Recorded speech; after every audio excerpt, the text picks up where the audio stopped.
The sky above Geneva had never looked so still. Clouds hung motionless as if holding their breath. Below, in a sealed chamber buried 3 kilometers beneath the Swiss Alps, the last free leaders of Earth gathered. No flags adorned the walls, no national emblems, just a single symbol, a blue circle with a white line through it, the universal sign for ceasefire. It had been painted over in red that morning. Outside, the world waited. Not with panic, but with a quiet, heavy dread. For weeks, strange lights had appeared in the night sky. Not stars, not satellites, but silent, geometric shapes drifting in perfect formation. Then came the message. Not through radio, not through the internet, but directly into every screen, every speaker, every implanted neural device on the planet. A voice smooth and toneless, speaking all languages at once. You have been observed. You have been judged. Your species exhibits unchecked aggression, rapid technological escalation, and emotional volatility incompatible with galactic stability. You will surrender all weapons of mass destruction, dismantle planetary defense systems, and submit to oversight by the Galactic Conquered. Compliance is mandatory. Resistance will be met with calibrated sterilization. Sterilization, not death, not annihilation. Just reset, like wiping a hard drive clean. The Conquered didn't want to kill Earth. They wanted to turn it into a quiet garden tended by overseers from the stars. Most governments collapsed within hours. Some begged, others declared war on empty skies. But deep in the mountain bunker, General Elias Rourke said nothing for a full minute after the message ended. He was a lean man in his late 50s with eyes that had seen too many wars on too many worlds. Mars dust storms turned red with blood, ice cities on Titan crumbling under rebel fire. He'd lost a daughter in the Jovian uprising. He didn't believe in mercy from the powerful. They think we're animals, he finally said, voice low. They think we'll roll over because they speak softly and flash pretty lights. Around the table, faces were pale. A young engineer from Nairobi tapped nervously on a tablet. An old admiral from Jakarta stared at her trembling hands. Only Dr. Lin, the astrophysicist who'd first detected the alien fleet near Neptune, looked calm. She'd been expecting this. Not the how, but the why. They scanned us for 200 years, she said. Listened to our broadcasts, watched our wars, tracked our probes. To them, we're a child playing with fire in a dry forest. They don't hate us. They fear what we might become, Rourke stood. Then let's show them what we already are. He walked to the far wall and pressed his palm against a hidden panel. With a hiss, the rock slid open, revealing a narrow corridor lit by red emergency lights. Follow me. They descended deeper, past layers of reinforced steel and quantum-locked doors, until they reached a chamber so vast it defied the mountain above. Inside, rows of silent machines hummed with dormant power. Tall spires rose from the floor like black trees, their surfaces etched with strange symbols, some human, some not. At the center stood a single console, glowing faintly blue. This, Rourke said, is Project Echo. No one had heard the name before. Officially, it didn't exist. Funded in secret after the discovery of an alien wreck near Pluto in 2147, Echo wasn't a weapon. Not in the traditional sense. It was a response system, designed not to shoot, but to listen, adapt, and strike back in ways the enemy couldn't predict. The Concorde uses phase-shielded hulls, Dr. Lin explained, stepping forward. Their ships vibrate at a specific quantum frequency to stay intact in hyperspace. We found a way to disrupt that frequency using resonance waves generated from Earth's own magnetic field. But we don't have the power, the Nairobi engineer said. Not enough to reach orbit, let alone affect their fleet. We do now, Rourke replied. He pointed upward. Through the rock, through kilometers of crust, through oceans and continents, something was happening. All over Earth, cities were emptying. Not in chaos, but in silence. Trains ran full in one direction only, away from coasts, away from capitals. Schools, factories, even hospitals had been evacuated under the cover of global emergency drills. The world's population had been moved underground or into shielded rural zones over the past 10 days. The Conquered had seen the exodus but assumed it was panic. They didn't realize it was preparation, because with the people gone, Earth's power grid had been rerouted. Every nuclear plant, every solar array, every geothermal tap now fed into Project Echo. The planet itself had become a battery. Back in orbit, the Conquered fleet formed a perfect ring around the moon. 10,000 ships, each shaped like a silver leaf gliding without sound. From the command vessel, the Harmony of Spheres, Overseer Trell watched Earth's surface through a view screen. No resistance, no signals, just empty streets and silent towers. Compliance confirmed, he announced to his council. Initiate sterilization protocol. Target non-essential urban centers first. Preserve biosphere integrity. Orders were given. Beams of white-hot plasma lanced down from the sky. New Delhi vanished in a flash of light. Lagos turned to glass. Buenos Aires collapsed into ash. But no screams followed. No emergency broadcasts. Just silence. Trell frowned. Scan for life signs. The reply came instantly. Minimal. Less than 0.3% of expected population density. A cold unease settled in his core. This wasn't surrender. This was a trap. On Earth, deep in the bunker, alarms blared. They fired, Dr. Lin said, eyes locked on the console. But the cities were empty. Phase 1 complete. Rourke nodded.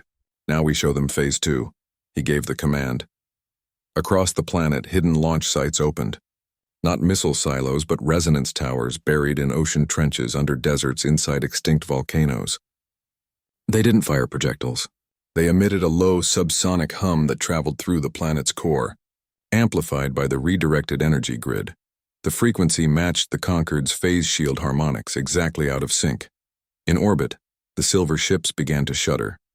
Their smooth surfaces rippled like water. Cracks appeared in hulls that had never known damage. Alarms screamed across the Harmony of Spheres. Trell shouted orders, but it was too late. One by one, the fleet's ships lost coherence. Their quantum fields collapsed. Metal tore itself apart from the inside. 300 ships vanished in seconds. Another 700 spun wildly, systems dead. The rest scrambled to retreat, shields flickering like dying candles. On Earth, no one cheered. No one celebrated. They watched the sky on silent monitors as alien wreckage burned up in the atmosphere like falling stars. Rourke turned to the group. They thought we were primitive, that we only knew how to build bombs and bullets. But we've been listening too. Learning, adapting, Dr. Lin added softly. We didn't just survive their judgment, we answered it. Above, the sky cleared. The remaining Concorde ships fled toward the edge of the solar system. But everyone in the bunker knew this wasn't over. The Concorde would return, stronger, angrier, with weapons humanity couldn't yet imagine. And next time, they wouldn't send a warning.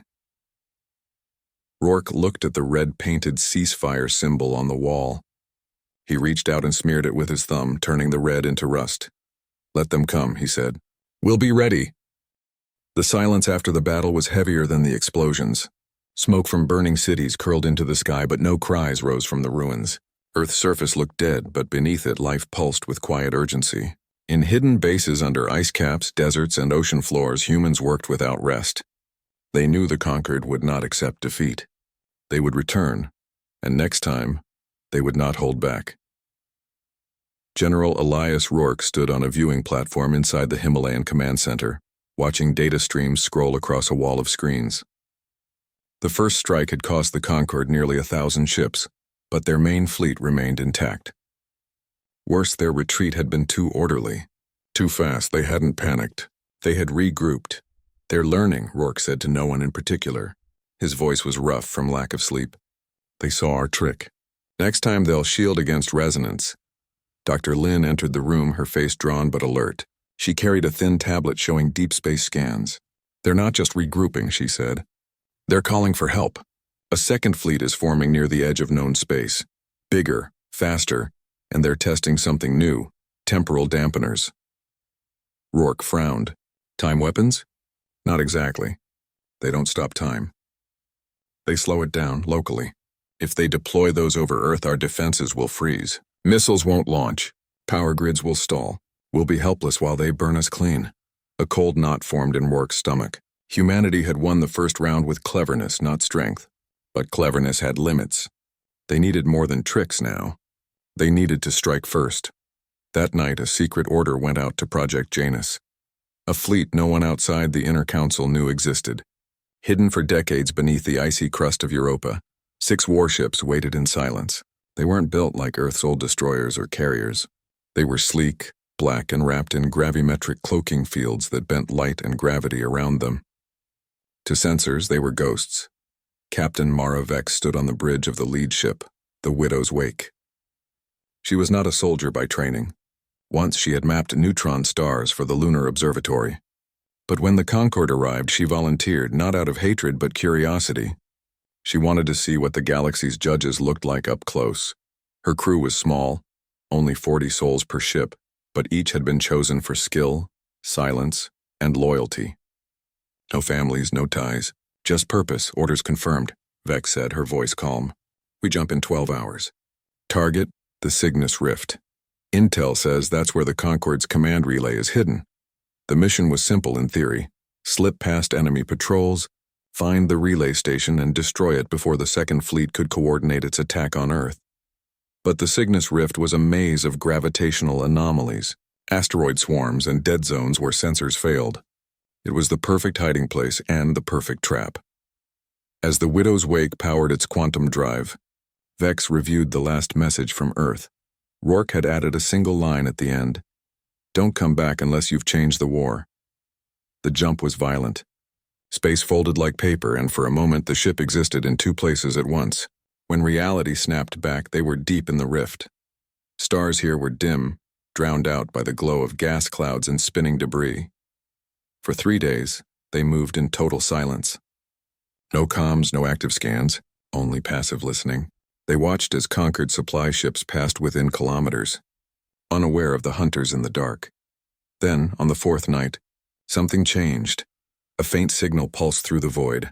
Not conquered, not human. It was a neutrino burst encoded in a pattern no machine should recognize. Yet the Widow's Wake's AI flagged it instantly. It matched a protocol buried in Earth's oldest alien artifact, the derelict probe from the Kuiper Belt. Vex hesitated. Answering could reveal their position. Ignoring it might mean missing a chance. She authorized a reply, just 3 pulses, the universal sign for identify yourself. Minutes passed. Then a response came. Not in code, but in clear, simple English. I am Kalen. I do not wish your world destroyed. Meet me at coordinates Gamma 7. Come alone. Or don't come at all, the crew argued. Some said it was a trap. Others said Kalen might be real, a dissenter inside the Conquered, tired of their endless judgments. Vex knew the risk. But she also knew Earth had no time for caution. She took a shuttle, leaving the fleet hidden in a shadowed crater. At Gamma 7, a small Conquered scout ship waited, its lights dimmed. A single figure stood in the airlock, tall, slender, with skin like polished stone and eyes that shimmered like oil on water. Kalen. I watched your cities burn, the alien said. Voice soft, almost human. There were no people. You moved them. You planned this. You are not the chaos they described. Vex kept her hand near her sidearm. Why help us? Because the Conquered is wrong, Kalen replied. They see fire and call it destruction. But fire also forges. Your species is dangerous, yes, but you are also the only ones who ask, what if? You build art in war zones. You send songs into empty space. You mourn your enemies. That is not savagery. That is something. New. Vex studied the alien. No weapons, no guards. Just truth offered like a gift. What do you want? She asked. Asylum. And a voice. If your world survives, let me speak for those among my kind who believe in second chances. Vex didn't trust easily, but she trusted patterns. And this felt like more than a trick. She agreed. Kalen handed her a data crystal. The relay isn't a station. It's a living mind, a neural core orbiting a black hole in the Lyra system. It links every conquered ship, every decision, every thought. Destroy it and their fleet becomes blind. But beware. The core is protected by temporal shields and a swarm of guardian drones. Vex took the crystal. Why not destroy it yourself? I tried, Kalen said, eyes dimming. They caught me. I barely escaped. Now I am marked. If I return, I will be unmade. Back on the Widow's Wake, Vex shared the intel. The crew was stunned. A living command center? It changed everything. They couldn't just bomb it. They had to infiltrate it. But time was running out. Deep space sensors picked up the second Concorde fleet. Over 10,000 ships moving faster than anything humanity had ever seen. They would reach Earth in 17 days. The Janus fleet set course for Lyra. The journey took 12 days. They avoided patrols by riding the wake of dying stars, using solar flares to mask their heat signatures. On the 13th day, they saw it, a black hole, small but hungry, surrounded by a ring of light and a single, pulsing structure at its edge, the neural core. It looked like a giant brain made of crystal and light floating in perfect stillness. Thousands of drones circled it like bees around a hive. Vex's plan was desperate. They would send one ship, the smallest, fastest, to breach the core's outer shell while the others created a diversion. She would pilot it herself. The attack began at dawn by ship time. The 5 decoy ships fired everything they had, lasers, railguns, even old-fashioned nukes drawing the drones away. The sky lit up with explosions. In the chaos, the Widow's Sting, Vex's shuttle, slipped through the gap. Inside the core, there was no gravity, no sound. Just corridors of light and walls that pulsed like a heartbeat. Vex moved quickly, planting shaped charges at key neural junctions. But as she worked, images flooded her mind, memories not her own. A conquered child laughing, a council debate. A fleet burning a world that refused to kneel. The core wasn't just a machine. It was a library of lives. She hesitated. Destroying it would kill millions of linked minds, innocents, dissenters, maybe even more like Kalen. But Earth had no choice. She armed the charges. As she fled, the core screamed, not in sound but in pain that vibrated through space itself. The drones turned as one, swarming toward her. The Widow's Sting barely escaped, its hull scorched, engines failing. Outside, the Janus fleet was in ruins. Only 2 ships remained, but their mission was done. The neural core collapsed into itself, its light fading. Across the galaxy, conquered ships froze mid-flight. Commands failed. Coordination shattered. The second fleet, still en route to Earth, slowed to a crawl, confused, leaderless. Vex limped back toward Sol, her ship trailing smoke, her heart heavy. They had won a reprieve, but the cost weighed on her, and far behind in the silent dark, Kalen watched the core die, and whispered a prayer in a language no human had ever heard. Earth was safe. For now, but the war had just entered its darkest hour. Earth's skies were clear for the first time in months. No alien ships, no burning cities, just clouds, sun, and the quiet hum of rebuilding. But beneath the calm surface, fear coiled like a spring. The conquered Second Fleet was still out there, lost, confused, but not gone. Without their neural core, they were scattered, yes, but desperation made enemies dangerous. In the Himalayan bunker, General Elias Rourke studied the latest reports. Captain Mara Vex and her Janus fleet had returned, battered but alive. Their mission had crippled the Concorde's command structure, but intelligence suggested the enemy was adapting. New signals pulsed from deep space, short, sharp bursts, forming a new kind of network. Decentralized, harder to break. Worse, Earth's own defenses were running thin. Project Echo had drained the planet's power grid. Factories struggled to produce replacement parts. Food stocks were low. Hope was thinner than ever. Then came the message. It arrived not through official channels, but through a private quantum link known only to Rourke and Vex. A single line of text, written in plain English. They are building the final accord. It carries the temporal hammer. If it reaches Earth, your world will not die. It will never have existed, no signature. But Rourke knew who sent it. Kalen. He called Vex immediately. She arrived within the hour, her uniform stained with soot, her eyes shadowed by exhaustion. She said little, but her presence spoke volumes. They're not giving up, Rourke said, handing her a datapad. This temporal hammer, it's worse than we thought. It doesn't just slow time. It rewrites causality. One pulse and Earth's entire timeline unravels. No wars, no cities, no humans. Just empty rock orbiting a quiet sun. Vex stared at the screen. Where is this ship being built? Near the galactic core, Rourke replied. Hidden inside a nebula so dense not even our best scouts can see through it. But Kalen gave us coordinates, and a warning. Only one ship can get close enough to stop it. The Widow's Wake. The others are too damaged. Vex didn't hesitate. I'll go.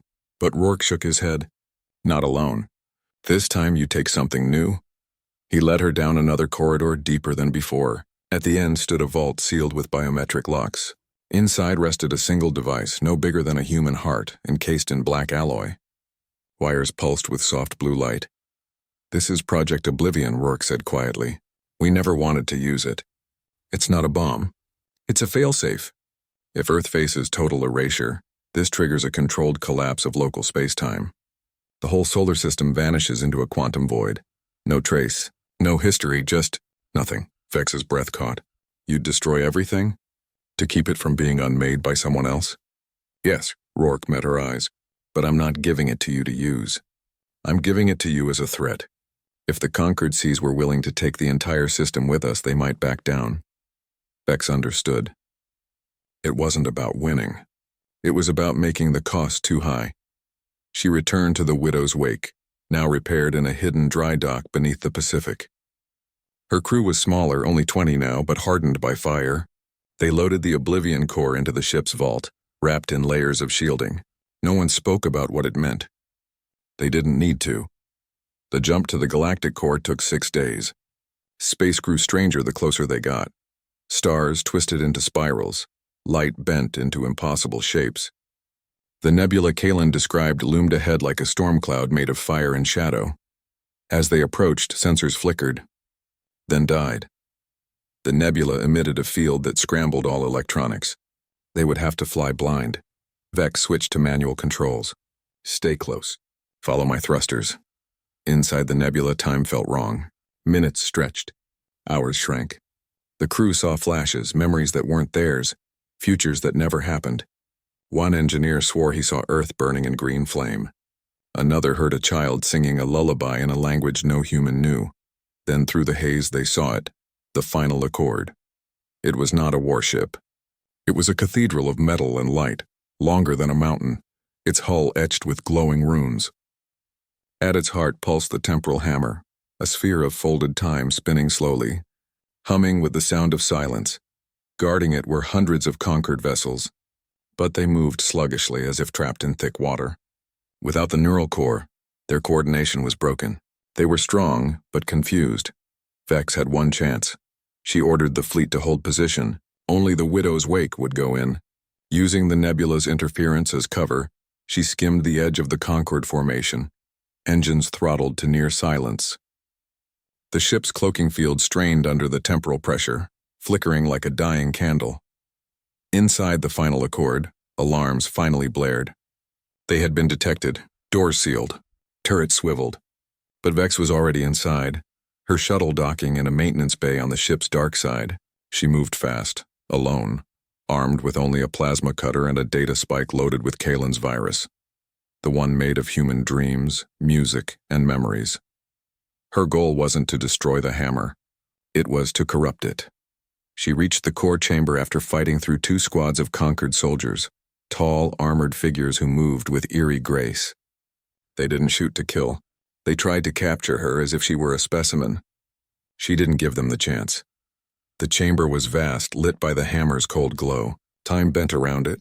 Vex's watch spun backward. Her breath came out before she inhaled.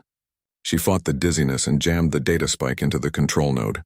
The virus uploaded in seconds. At first, nothing happened. Then the hammer pulsed, once, hard, and the entire ship shuddered. Inside the Concord mines linked to the system, something broke open. Soldiers dropped their weapons, clutching their heads. Officers wept without knowing why. The hammer's field wavered, showing not emptiness but visions. A mother holding a child on Earth, a painter in Paris, a farmer in Kenya watching rain fall after drought. The virus didn't attack. It reminded, but the hardliners refused to yield. From the bridge of the final accord, Admiral Vorax, a being of pure logic and ancient pride, activated the hammer manually. "If we cannot purify, we erase," he declared. The sphere began to spin faster. Reality cracked at the edges. Vex ran. She barely made it back to her shuttle as the final accord tore itself apart from within. The virus and the hammer fought for control of time itself. The nebula flared white-hot. Outside, the Janus fleet watched in horror as space folded and twisted. Then, with a sound like a sigh, the final accord vanished. Not exploded, but unraveled into fragments of moments that never were. Vex's shuttle tumbled out of the nebula. Engines dead, hull scorched black. She was alive. But the hammer was gone. And so was the Concord's last hope of erasing Earth without cost. When she returned to Earth, there were no cheers. Only silence and then a single message from Rourke. "You bought us time. Now we must decide what to do with it." Deep in the bunker, the Oblivion core sat untouched. But everyone knew it was no longer just a threat. It was a promise. And far beyond the stars, something older than the Concorde stirred in its sleep, sensing the shift in the balance of power. The galaxy had learned to fear humanity, but it had not yet learned to understand them. The war had gone quiet, but the silence was not peace. Earth healed in patches, green shoots pushing through ash, children playing in rebuilt streets, power humming back into cities. Yet in the command centers buried deep beneath the planet's skin, tension never left. The Concorde's main fleet still drifted at the edge of the solar system, watching, waiting. They had lost their weapon, their unity, even their certainty. But they had not surrendered. General Elias Rourke knew better than to trust stillness. He walked the halls of the Himalayan bunker with slow steps, his eyes scanning every report, every sensor readout. Captain Maravek sat beside him now, no longer just a captain but a voice in the council. She had seen the inside of the enemy's mind. She knew their pain as well as their pride. Then without warning, a signal came, not a threat, not a demand, a request. It arrived on a clean channel, unencrypted, spoken in calm, clear English. We wish to speak, not as judges, not as conquerors, as survivors. The voice belonged to Overseer Trell, the same one who had ordered the first strike on Earth. Rourke almost dismissed it as a trick. But Vex stopped him. They're broken, she said. The virus changed them. Some of them, at least. If we refuse to talk, the hardliners will take full control. And next time they won't send a warning. They'll send annihilation. Rourke stared at the message for a long time. Then he gave the order, open a channel. But keep the Oblivion core armed, just in case. The meeting took place in neutral space, midway between Earth and the Concorde fleet. A single human shuttle, the Dawn Messenger, met a lone Concorde vessel shaped like a folded leaf. Inside, Trell waited, his stone-like face unreadable. With him stood Kalen, now wearing simple gray robes, no longer an outcast, but a bridge. Rourke did not go. He sent Vex instead. She was the one who had seen their core. She was the one they might listen to. They spoke for hours. Not about surrender. Not about victory. About fear. Trell admitted what no Concorde had ever said aloud. We were afraid of you. Not because you are violent, but because you changed too fast. In 1 century, you went from fire to stars. In 2, you touched minds across light years. We have lived the same way for 10,000 years. Your chaos. It frightens us. Vex listened. Then she said, fear is not a reason to destroy. It's a reason to understand, Kalen added. There are many among us who now see Earth not as a threat, but as a mirror. You show us what we have lost, curiosity, risk, the will to become something new. A truce was proposed. Not peace, not yet, but a pause. The Concorde would withdraw beyond the Oort cloud. Earth would not attack. Both sides would share limited knowledge, medical, agricultural, energy, to prove trust was possible. Vex agreed. But as she turned to leave, Trell spoke again, his voice lower. There is something you do not know. The Concorde is not the oldest power in the galaxy. There are others, older, silent. They watched your fight. They saw you break our fleet with thought, not force. They are interested. Vex's blood ran cold. Who are they? We do not know their name. Only their sign. He showed her an image, a spiral with a single eye at its center. They appear only after great wars. They study the victor. Sometimes they test them. The meeting ended.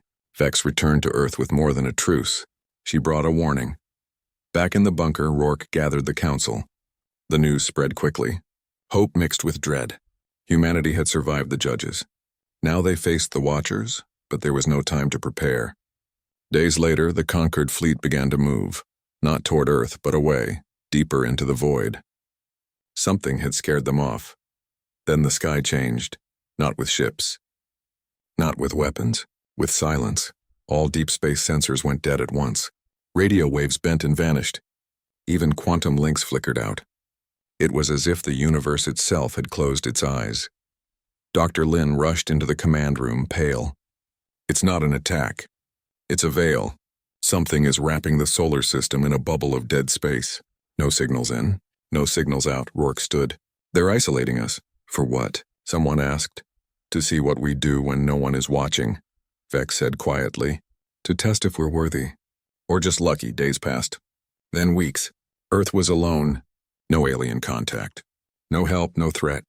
Just the planet, its people, and the weight of what they had done. Some called for celebration, others for prayer. But Rourke ordered drills. He pushed factories to rebuild faster. He sent scouts to the edge of the bubble, though they found nothing but empty black.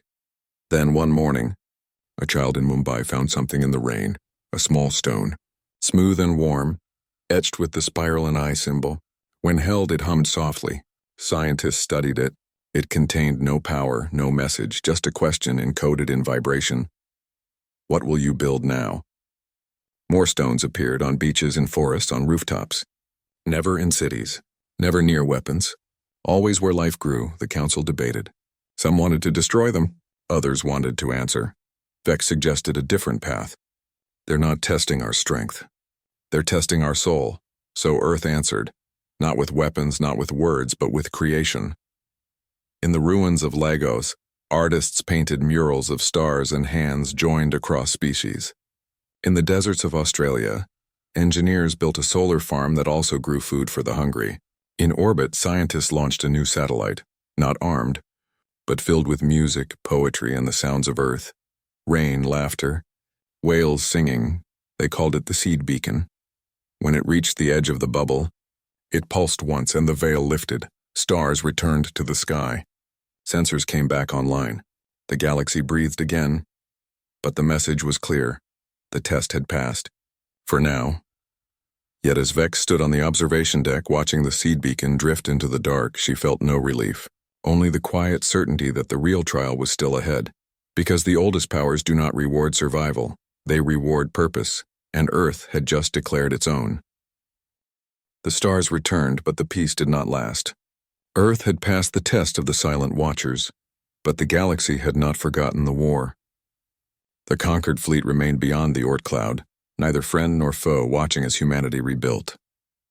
Some of their ships carried diplomats now, not weapons. Others still burned with old anger. The truce was thin, like ice over deep water. In the Himalayan bunker, General Elias Rourke stood before a large screen showing the solar system. Tiny dots marked human outposts on Mars, the moons of Jupiter, and the asteroid belt. For the first time in years, Earth was expanding, not with armies, but with builders, teachers, and healers.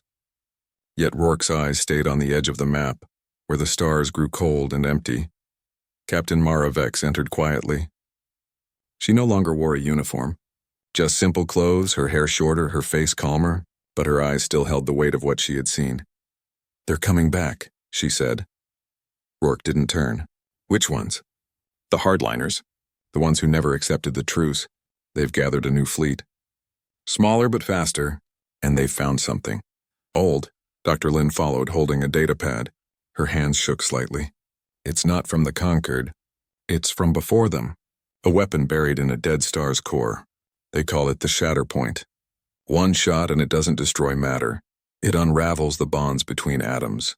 Turns planets into dust that can never be rebuilt." Rourke finally turned. "How long?" 10 days. Maybe less." Silence filled the room. 10 days to face an end that left no grave, no memory, just emptiness. But Earth was not the same as before.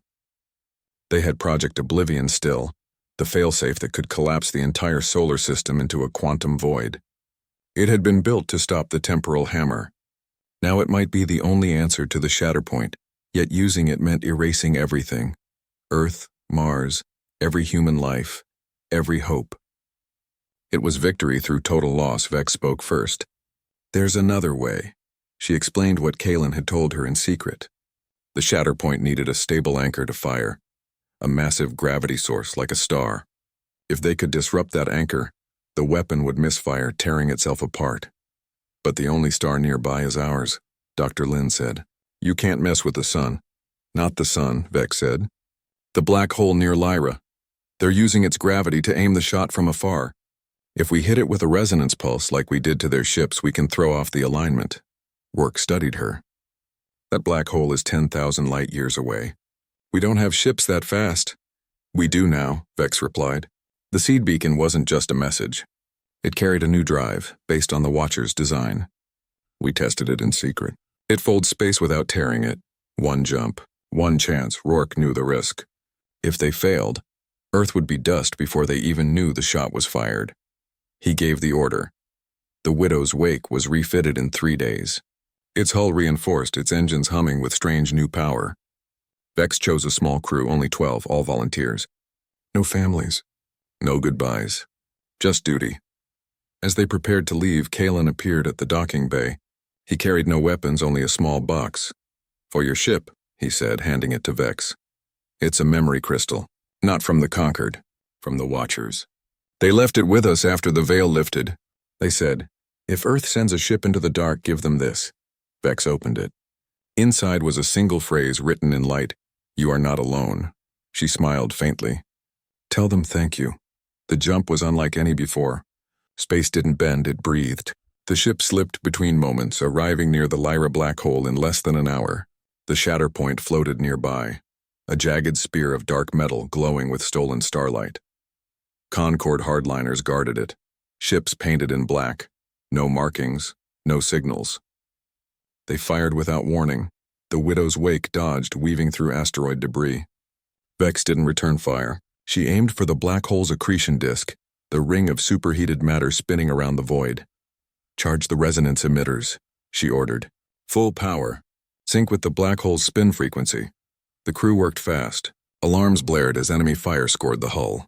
Oxygen hissed from a breach. One crew member fell, but no one stopped. The emitters fired. A low hum spread through space, invisible but powerful. The black hole shuddered. Its gravity field twisted. The shatter point trembled, its aim shifting. On the lead hardliner ship, Admiral Vorax screamed orders. But it was too late. The shatter point fired. Instead of a beam, it released a wave of silent destruction, rippling outward, seeking Earth. But the black hole's warped gravity bent the wave back on itself. The weapon tore apart from the inside. Explosions lit the void. Ships vanished into the black hole's pull. The Widow's wake barely escaped, its engines failing, its hull cracked. Back on Earth, sensors detected the anomaly. The Shatterpoint signal died. The hardliner fleet went silent. Vex's ship limped home 8 days later. Only 7 of the 12 crew survived. There were no parades. No speeches. Just quiet relief and deeper respect. The Concord hardliners never returned. The rest of the Conquered sent a final message. "You have earned your place among the stars. We will not judge you again." Kalen was given a home on Earth, not as a guest, but as a teacher. He walked among humans, learning their songs, their sorrows, their stubborn hope. Rourke stood one last time in the bunker, looking at the red-painted ceasefire symbol on the wall. He didn't smear it this time.